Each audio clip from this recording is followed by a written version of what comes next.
Սա Բուդապեշտի բանաձևն է 94 թվականի, կոնֆլիկտի բոլոր կողմեր բարերն է։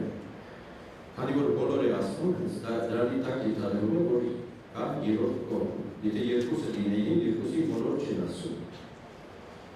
Նա նույնիսկ բանասիրական վեճի առարկա է բանահավաքում Բուդապեշտում, all conflicting parties, այսպիսի հայերեն մենք այս բանաձևներին կառաջարկում եւ որը դրուվեց։ Իսկ Ադրբեջանը եւ որոշ այլ մասնակիցներ առաջարկում both conflicting parties, երկու հակամարտող կողմեր։ Անցավ մերը, սա Ղարաբաղն էր եւ դա արդեն դրուվեց, իսկ հաջորդ տարի արդեն Պրագայի լիակի արտաքին գործերի նախարարության ժողովում դա պարզաբանվեց անգամ։ Որ ասում է, թե ենթադրվում է, որ երրորդը հենց Լեռնային Ղարաբաղն է։ Եվ սա միայն թուղթ չմնաց, դա գործնականացավ։ Դրանից հետո Մինսկի խումբը իր բոլոր կարգավորման առաջարկները արդեն ներկայացնում էր երեք կողմի։ Այնպես եղավ Հաթեթային տարբերակը 97 թվականին, այնպես եղավ 97 թվականի Փուլային տարբերակը, այնպես եղավ 98 թվականի ընդհանուր պետության տարբերակը։ Այդ տարբերակները համանախագահները ներկայացրել են երեք կողմերին՝ Հայաստան, Ղարաբաղ, Ադրբեջան։ Եթե երեք կողմերից մեկը թեմ է եղել, տարբերակը համվել է շրջանառությունից։ Այսինքն Ղարաբաղը Հայաստանի եւ Ադրբեջանի հետ հավասար վետոյի իրավունք է ունեցել։ Այս ամենամեծ նվաճումներ, որ այդ բանալիությունը ձեռք է բերել եւ այս իշխանությունների, այսինքն ոչ միայն այս հետ 98 թվականի իշխանությունների ամենամեծ սխալը կամ հանցագործությունը այն է, որ Ղարաբաղը դուրսեցի բանակցությունների գործընթացից։ Բոլորը հասկանում են, որ քանի խաղաղություն չկա, պատերազմի վտանգ կա,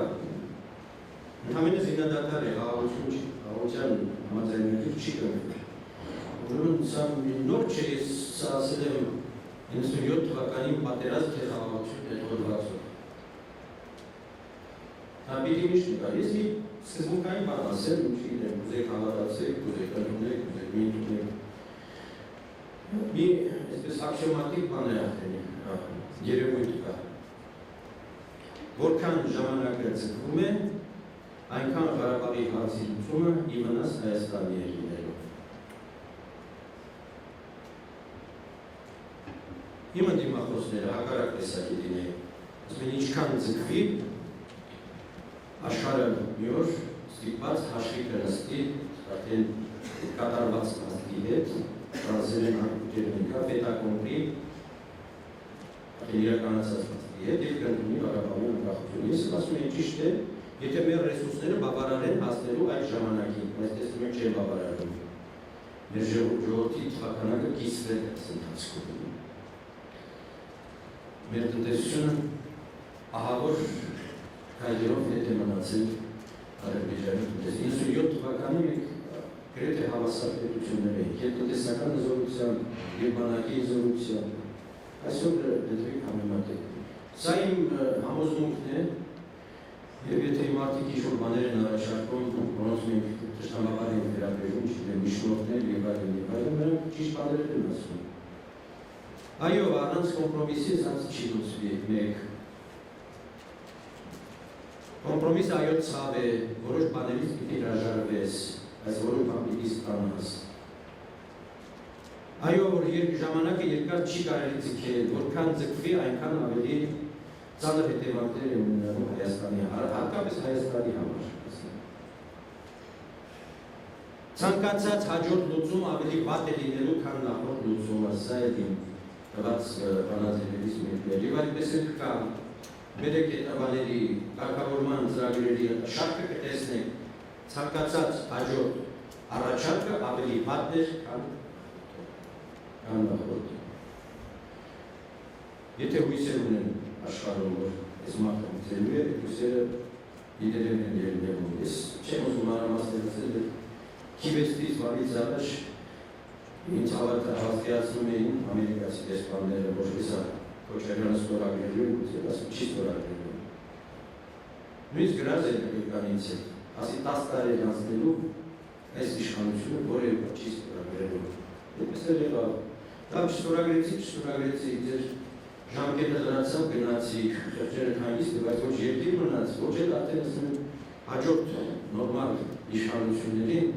արժանապատիվ լուծում գտնելու հնարավորություն թողեցիք։ Բայց էլի է, ես ճակատագրապաշտ չեմ, ֆատալիստ չեմ և չեմ ուզում ցանկացած իրադրության մեջ կա լուծում։ Գոնե չարյաց փոքրագույնի լուծումը կա։ Պիտի ստեղծվի, ասում մի այնպիսի վիճակ, մի այնպիսի իշխանություն կա, որ կորուստները հասցնի նվազագույնի, ես չեմ ասում հիմա առավելագույնին հասնելու խնդիր այդպես հնարավոր չէ լուծել, բայց